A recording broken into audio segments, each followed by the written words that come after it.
In this video, I'm going to show you how you can deactivate your Facebook account on computer. This will allow you to essentially close your Facebook account but keep Messenger. So what you need to do is go to facebook.com on a web browser and then go to your profile icon in the top right hand corner. Once you've done that, go to settings and privacy and then click on settings. Once you're here, go to Meta Account Center, and once you've clicked on that, you're looking here for personal details on the left.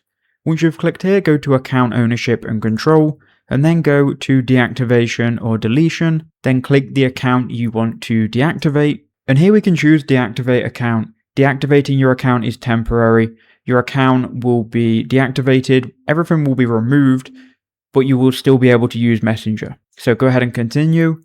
Then it will give you some more info and what is going to be hidden. You can click continue again, then enter in your password and your Facebook account will be deactivated.